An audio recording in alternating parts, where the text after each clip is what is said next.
Bonjour, 7e livre, François Bon, il y a longtemps, hein. Peut-être pas si longtemps que ça, on croit toujours qu'on va tout changer quand on va revenir, mais finalement c'est tellement bien de pouvoir s'accrocher à une table et qu'elle soit au milieu des livres, ce qui est parfait aussi pour l'acoustique. Alors en juillet, c'est vrai que ce qui traînait un peu, c'était mon vieil ordi, quoi. J'avais beau faire, moindre vidéo, tu la mettais à 10h du soir en export, elle finissait vers 2h du mat. Le matin, c'était la même chose. Quand Final Cut travaillait, tu pouvais même plus faire des emails, tout ça, ça chauffait, je le ventilais. Bon, de toute façon, je savais que c'était le point noir et qu'il faudrait bientôt y passer, mais ce que j'avais pas prévu, c'est dans ces 3 semaines de coupure, montagne, c'est si important justement de laisser cavaler, regarder, reprendre les fichiers, vroom, tout d'un coup, écran noir, carte mère, bon, je peux pas lui en vouloir. Puis 4 ans qu'il tournait comme ça, 15 heures par jour, puisqu'il travaillait même quand moi je m'en vais. Bon, en tout cas, ça a changé un petit peu les rythmes.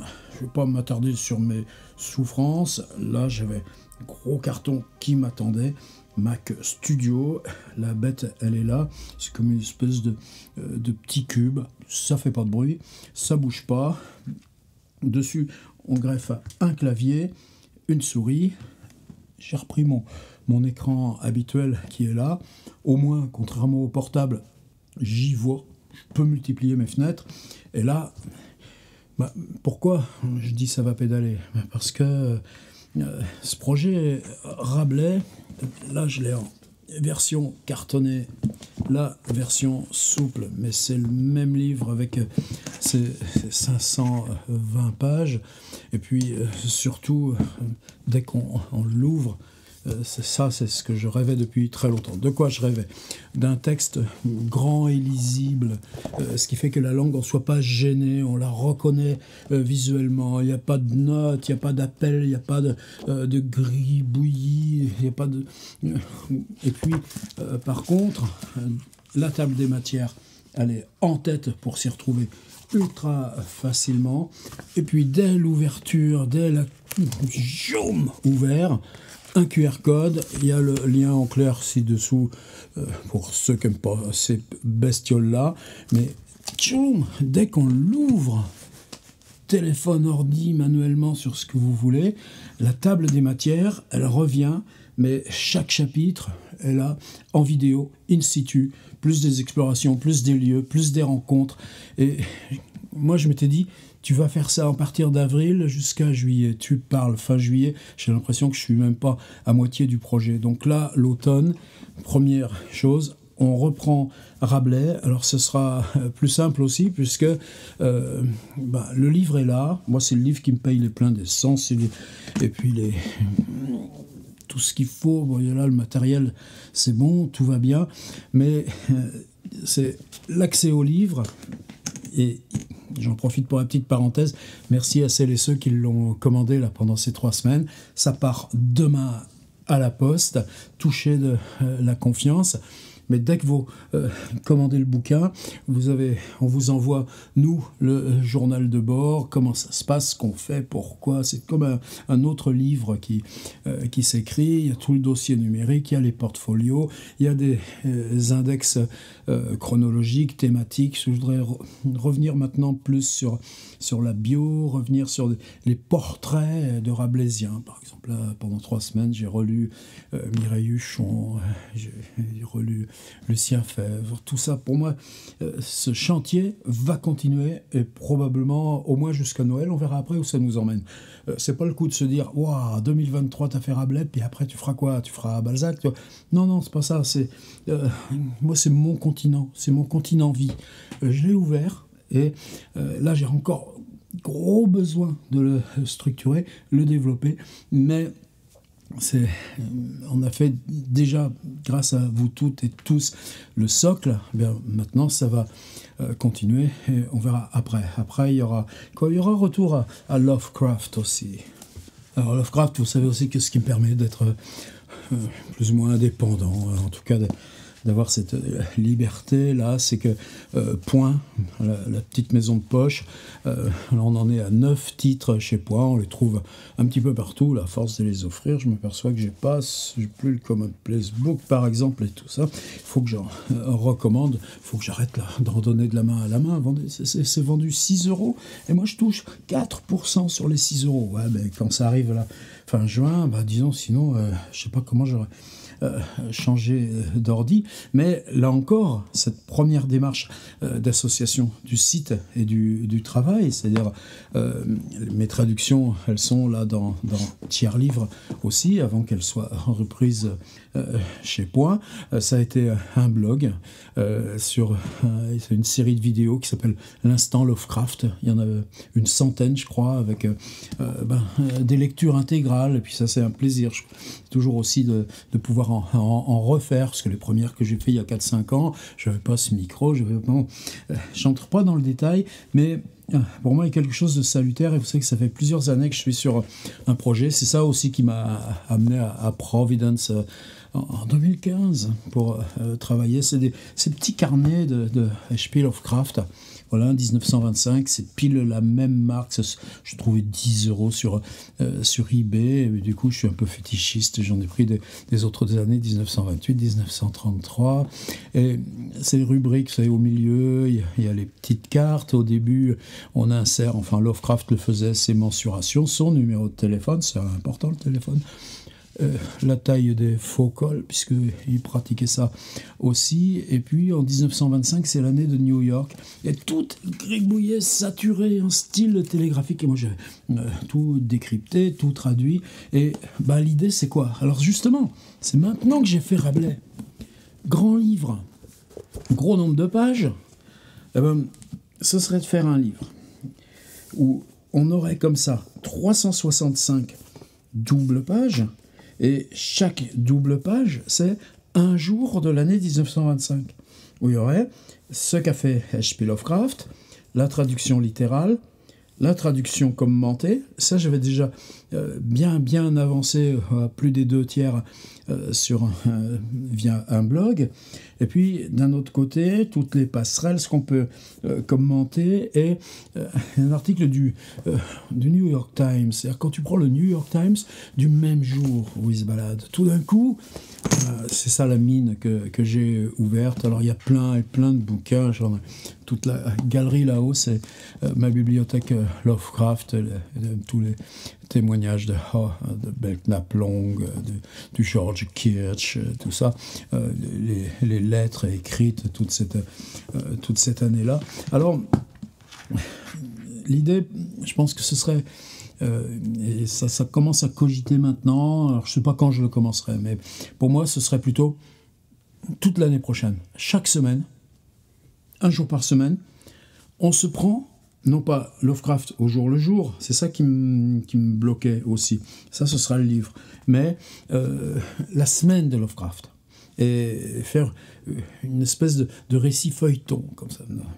Feuilleton. D'ailleurs, vous avez vu, ou peut-être pas, vous tombez par hasard ou pas, tout cet été, France Culture a rediffusé, c'était 19h40 à 20h, 20 minutes, et je crois que justement ça s'est arrêté hier soir en plein milieu du feuilleton Stones, mais bon, si vous voulez écouter la suite, c'est sur mon site, c'est sur leur podcast. Et ils m'ont fait ce cadeau de rediffuser mon feuilleton sur Bob Dylan, mon feuilleton sur Led Zeppelin et mon feuilleton sur Rolling Stones. Simplement, Rolling Stones s'était enregistré en 2002, Dylan en 2004 et Led Zeppelin en 2006. Et simplement, alors tous les jours, tu reçois des messages, wow, super, puis quelquefois des amis, mais comment tu fais? Comment t'as trouvé le temps de faire ça? T'avais rien mis sur Facebook? Bah si, j'ai mis ça sur Facebook, mais il y a 20 ans, mon gars. Eux, ils disaient pas que c'était des rediffs. Alors, j'ai souvent dit aussi, je suis content, sauf que pour les Stones, ça fait combien et combien, dixième rediff et tout. Donc à chaque fois, c'est des tarifs dégressifs. Bon, on verra, hein, mais c'est pas un intérêt financier très important.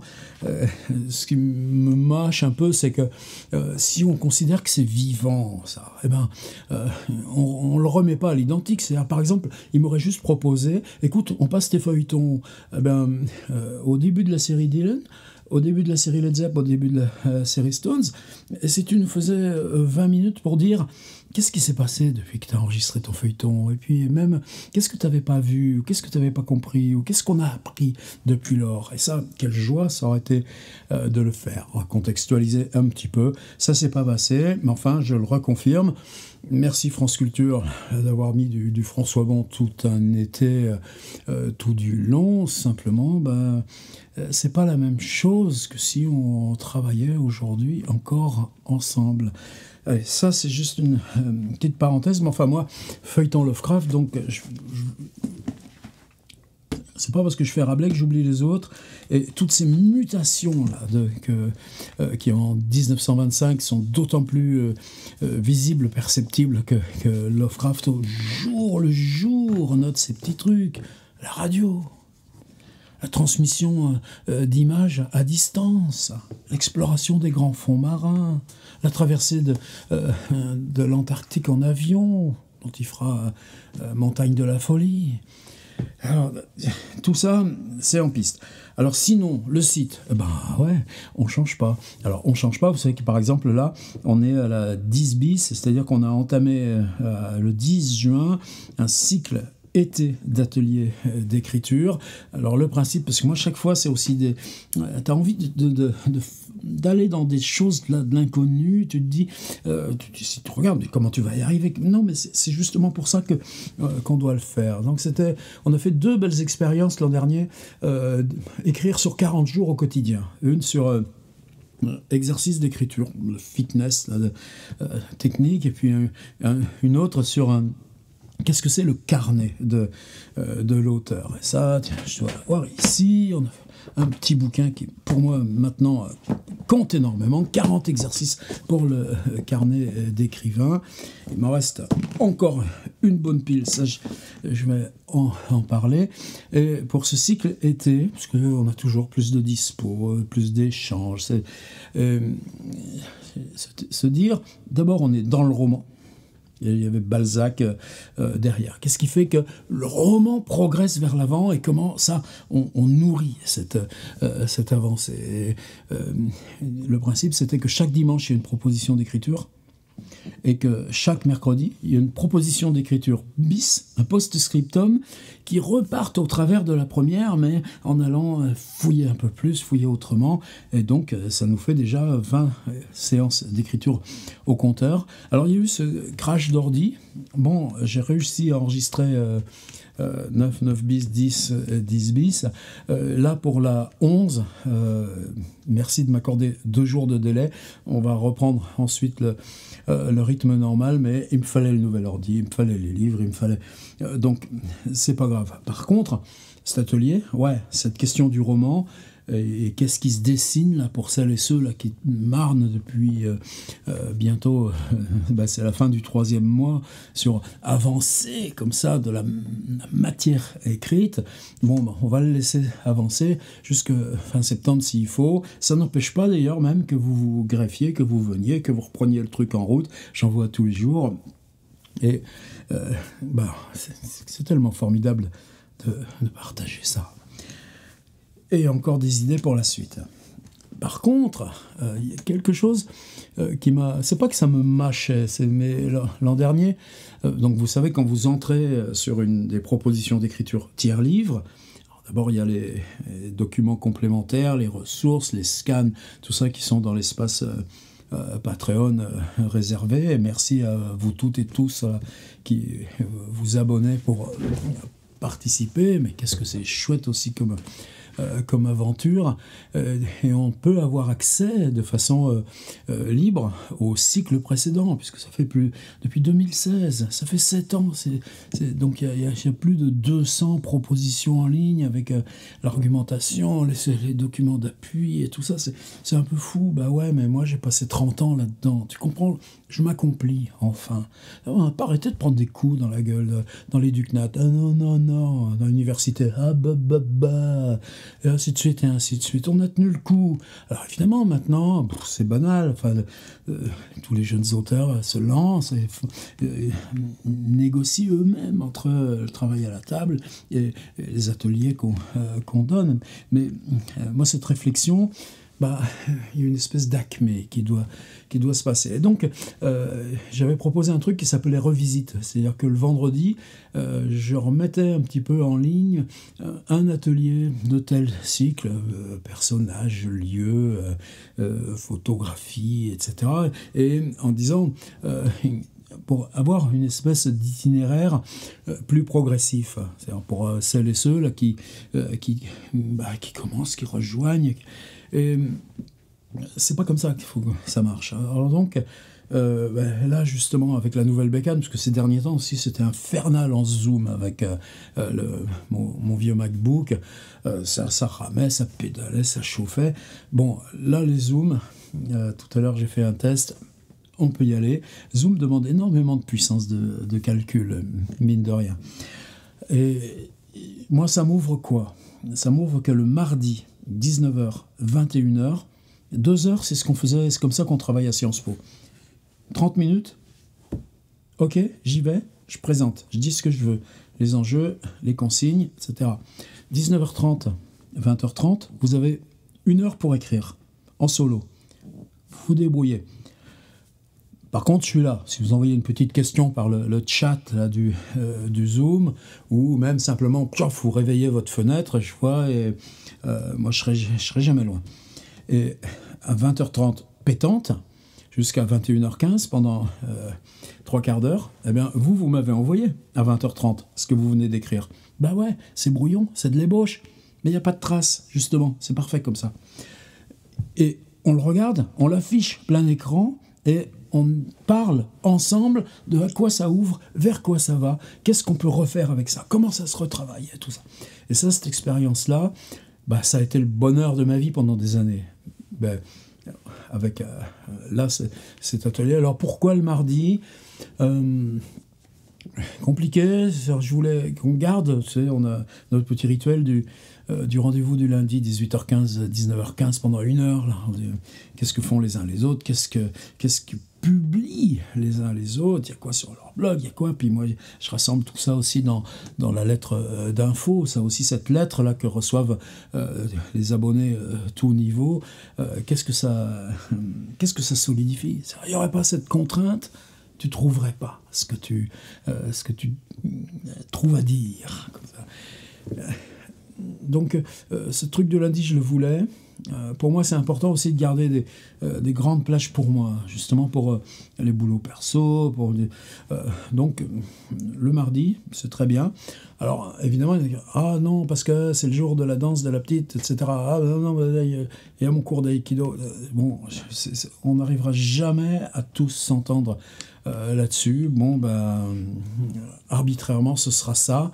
Ce qui fait que moi, dimanche, lundi, mardi, il y a quelque chose là qui se joue dans le site, qui se joue dans la communauté, et ensuite je peux reprendre mes propres explorations, mes voyages à Rabelais. Ça marche mieux le mardi que si c'était le jeudi. Bon, c'est plus souple.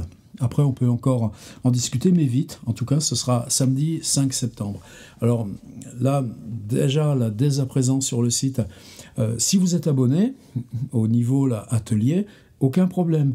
Avec l'atelier que j'envoie le dimanche, il y aura le lien si vous voulez vous joindre le mardi. Attention, il n'y a aucune pression. C'est-à-dire, c'est beaucoup plus aussi, c'est des questions que je voudrais explorer, c'est comment vous ressaisissez ces propositions, comment vous les utilisez avec vos classes, votre public, votre atelier en bibliothèque. Mais c'est pas pour les gens qui sont dans le projet personnel. Il ne faut pas se saturer, il ne faut pas rester, ne venez pas dans tous ces trucs-là. Par contre, j'espère bien que dans le direct, on aura d'autres échanges, d'autres. Et bon, en tout cas, abonnés, bienvenue. Par contre, ce que je souhaite aussi faire, c'est que dès maintenant, là, sur la librairie du site, les mardis tiers livres, il y a un ticket, vous n'êtes pas abonné, c'est pas grave, eh bien, vous prenez le ticket et vous recevez automatiquement le lien Zoom, votre place est réservée. Et juste sur la politesse du Zoom, alors d'une part, il y a deux choses que je voudrais sur le Zoom. Vous savez que dès qu'on est en Zoom, il y a une petite fenêtre avec votre nom, eh bien, vous cliquez dessus et vous pouvez faire modifier. J'aimerais simplement qu'on ait simplement le prénom et là d'où vous vous connectez. Ça, c'est important. Moi, ça me fascine toujours, malgré les fuseaux horaires, etc. Et si on a prénom et lieu de connexion, ça c'est important. Et deux, qu'est-ce que c'était triste quand on travaillait post-Covid avec des groupes d'étudiants et que toi tu parles là et puis devant toi sur le Zoom tu as des petites fenêtres noires ou un ou deux de services qui te regardent en live ou bien qui s'en vont faire leur café à côté. Non, non. Le temps où on est ensemble dans la discussion, toutes les fenêtres sont allumées, les caméras mode on. Bon, pensez-y. Ça, allez, c'est fait, j'en parle plus. Alors, donc ça, pour moi, c'est une nouvelle expérience, mais vous voyez, c'est pas un truc en plus, c'est faire en sorte que là, je crois que c'est 220, 230 propositions depuis 7 ans, on les malaxe pour faire un corps d'outils langue.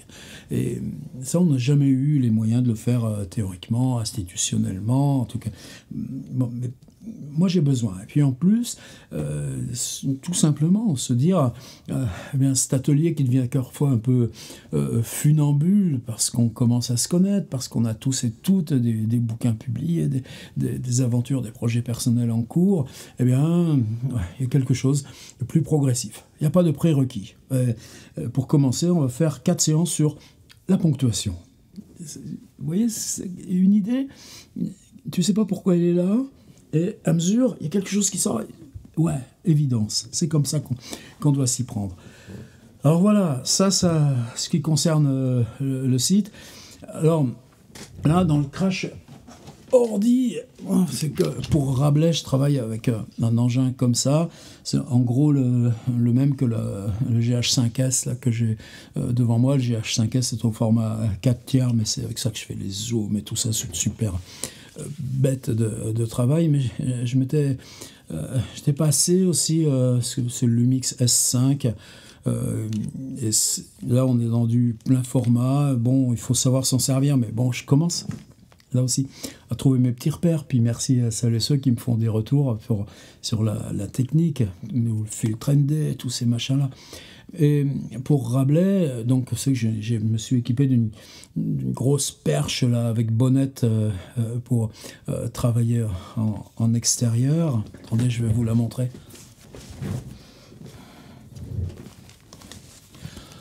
Ça ressemble un peu à un animal, mais c'est pas un animal. À l'intérieur, justement, on met ça directement sur le support. Il y a un micro, c'est pas celui-ci, mais c'est son grand frère, un micro très directionnel qui se pose à l'intérieur. Et là, même s'il y a beaucoup de vent, tout ça, il n'y a aucun problème. On est comme dans un studio, mais c'est comme ça que j'arrive à travailler dehors, à l'extérieur. C'était mon petit investissement là. Sinon, il n'y aurait pas eu la possibilité de se lancer là, dans le projet Rabelais. Mais ça, c'est... en gros, qu'est-ce que j'attendais de ça ? Une intimité. C'est-à-dire, le pose où je le tiens, mais c'est un objectif grand angle. Je peux me surveiller comme ça. Et là, ce micro, là, qui est un micro de journaliste, en gros, dédié à la voix, un Sennheiser MK600, mais qui est formidable, pas la même qualité là, que celui que j'ai au-dessus, là, qui est un Rode NTG3. Peut-être on fera un truc sur les micros, un de ces quatre, parce que ça a changé énorme, ces trucs-là. Et nous, si on fait de la littérature sur le web, le son. Je ne veux pas dire que je suis un maître en ce domaine, je suis un apprenti comme tous les autres, mais tu comprends, si c'est pas au point, ça le fait pas. Donc voilà, donc j'ai continué, et c'est la chaîne 2, et je suis beaucoup plus à l'aise. C'est-à-dire que maintenant, la chaîne 1, il y a les ateliers, il y a les chroniques, il y a les lectures, quand il y a un bouquin qui me branche, je parle du bouquin, et je voulais séparer les espaces. Donc c'est une deuxième chaîne, mais là, elle vient de passer les 1000 abonnés, ce qui me touche énormément. Alors, elle n'a pas encore les 4000 heures nécessaires à ce qu'on la déclare comme partenaire YouTube. Ça a de l'importance. Bon, c'est pas pour toucher des sous. La chaîne principale, avec ses 11 000 abonnés, 2 millions de vues, on arrive maintenant. C'est hallucinant par rapport à notre boulot d'auteur contemporain. Qu'est-ce que ça compte? Je le vois à tous les retours, comme ça décloisonne. On a un outil qui permet de décloisonner le rapport à la littérature au jour le jour dans le contemporain. Mais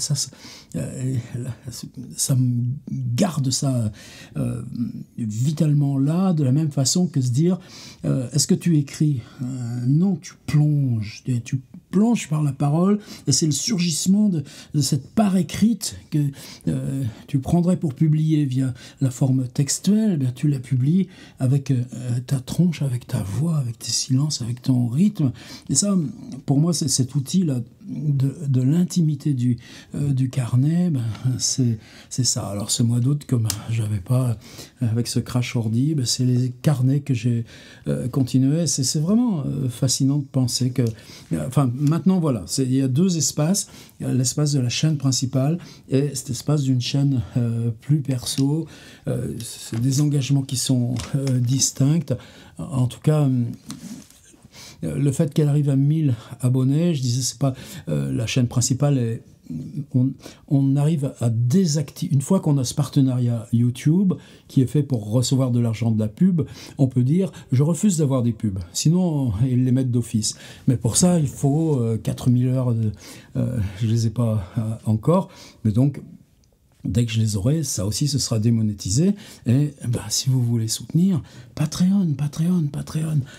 Alors, ça y est, cette histoire de carnet, là, je crois que j'arrive à 50 ou 60, c'est très bizarre. C'est-à-dire que tu oublies après. C'est-à-dire, tu sais plus ce que tu as dit. Justement, c'est ce qui te permet d'avancer dans le vide.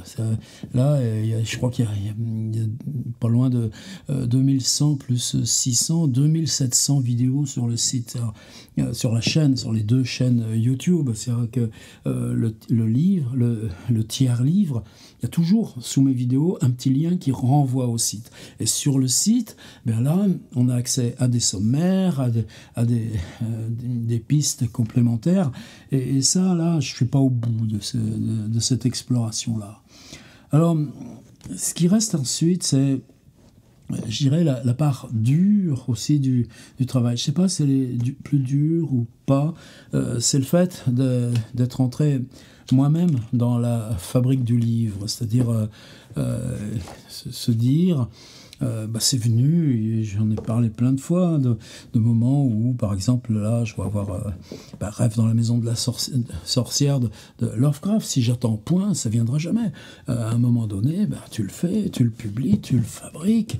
Et quelque part, là, j'avais mes conversations avec Keith Richards. C'est un livre qui a été constamment évolutif. C'est un livre fictionnel, mais non, les éditeurs, ils disaient, qu'est-ce que c'est ça? C'est beaucoup trop expérimental. Personne ne te suivra, etc., etc. Et tu finis par intérioriser un échec. J'en suis plus là à mon grand âge, mais intérioriser quelque chose. Tu n'appartiens plus à ce gros robinet d'eau tiède, la rentrée littéraire, etc. Donc, comment tu le prends au sérieux? Tu travailles la compo, tu travailles la typo, et j'ai jamais été loin de ça. Attention, hein, c'est pas un apprentissage de contingence.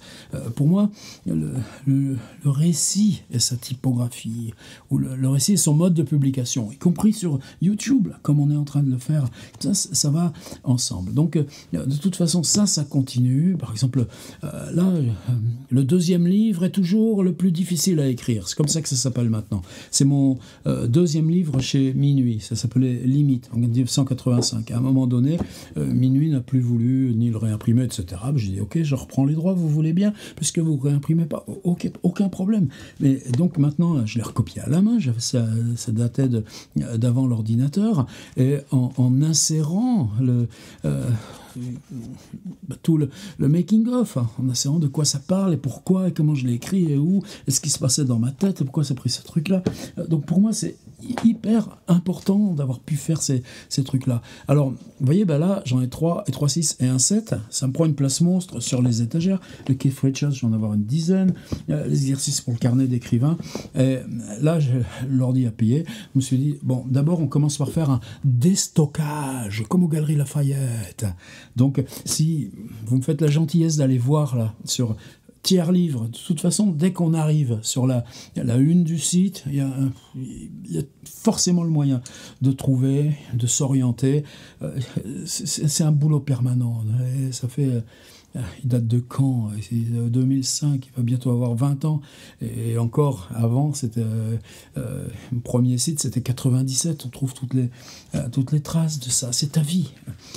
Pourquoi je dis ça? C'est que si vous allez faire un petit tour sur la librairie Tiers Livre, j'ai besoin de faire de la place. Et là, j'ai besoin d'un peu de sous là, pour la facture là, qui m'a littéralement assommé.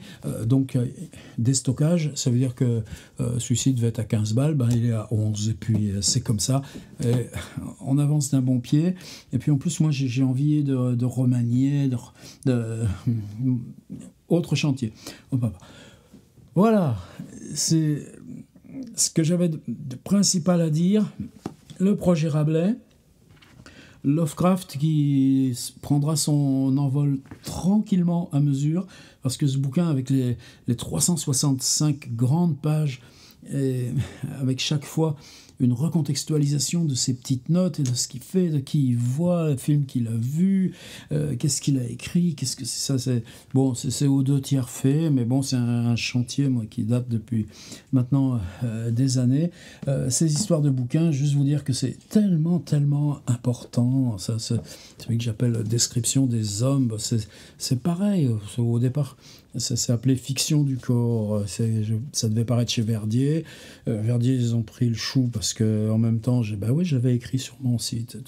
Donc, ensuite, c'est paru sous ce titre à l'Atelier contemporain. Bon, après, tu te dis, mais c'est gentil ton truc, mais il s'en est vendu combien? Tu me dois quoi? Bon, j'ai promis qu'on revenait pas sur cette aventure-là. J'ai dit, ok, dans ce cas-là, c'est moi qui le fais, c'est moi qui l'emprunte, et j'ai changé de titre, j'ai mis Description des hommes. Fiction du corps, description des hommes, finalement, c'est pas grave, mais description, ça me va bien. Et c'est un bouquin, pour moi, j'y suis viscéralement attaché. Bon, autant de dire que, tiens, vous, là, vous l'avez lu? Non, tu vois, c'est ça aussi. Alors ça aussi, dans le site, sur la chaîne principale, il va y avoir des rubriques comme ça. C'est-à-dire qu'à un moment donné, tu t'aperçois, mais tu parles de tout le monde? Est-ce que tu parles de toi? Ah non. Et tu le fuis ce que tu as fait? Tu as honte de ce que tu as fait? Non. Alors il y a une rubrique là, que je viens d'ouvrir. Et il écrit quoi, François Bon? Au présent. Et bon, j'ai bien l'intention là de reprendre sérieux ce boulot-là. Ça ne sera pas seulement sur Rabelais, ce sera aussi mon taf. Et voilà, c'est là où j'en suis. Et juste dire ça, est-ce que tu comprends que ça puisse être quelque chose de vivant, là, de mettre le micro comme ça, l'appareil comme ça, d'appuyer sur le bouton record, et puis de savoir que là, au lieu que ce soit peineux, par exemple, j'arrivais même plus à faire du montage, je fais une petite coupure, ça mouline. Là, ça va être la première vidéo que je mets sur la machine à pédale, et comment cette histoire de publication, de dialogue, ça peut être vivant. Et donc ça, atelier d'écriture dans 2 jours, là, c'est la 11 là, pour le cycle hebdo qui va continuer. Nos Zoom hebdo vont continuer. La lettre d'info reprend dès dimanche prochain. Et en plus, on ouvre cet espace les mardis soirs, les mardis de Tiers Livre, avec atelier d'écriture en direct, et on explore qu'est-ce que ça donne. Oui, c'est pas un direct, moi je cause et puis vous les petits non, c'est on bosse ensemble pendant 2 heures et ça va chauffer. On va reprendre aussi nos rencontres trimestrielles d'auteurs. Il y en a déjà, si vous allez sur le Patreon, vous savez que vous avez les petits onglets, atelier, lettres hebdo, et si on descend sur à droite, là, sur la page, on a ceux qui ont moins de billets, comme on a déjà passé les 100 là, pour les ateliers d'écriture, et vous avez rencontres d'auteurs, et il y a les Zooms qu'on a enregistrés en direct avec en questionnant des autrices et des auteurs. Moi, c'est important aussi qu'on puisse, qu'il y ait un enracinement sur les pratiques web. Vous savez que si vous avez, là aussi, dans ces sommaires, il y a un sommaire des sommaires, par exemple. Souvent, vous-même, les abonnés, vous n'avez pas assez le réflexe d'aller voir. En fait, oui, c'est un gros labyrinthe, mais si on le prend à l'envers, par le sommaire des sommaires, c'est beaucoup moins comme ça. Plein de questions comme ça donne le moral. Et bah, là, ouais, et j'ai plus l'ordi devant, ça donne plus de place, rien que ça c'est un changement. Les murs on peut pas trop les pousser. Allez, c'est reparti l'année.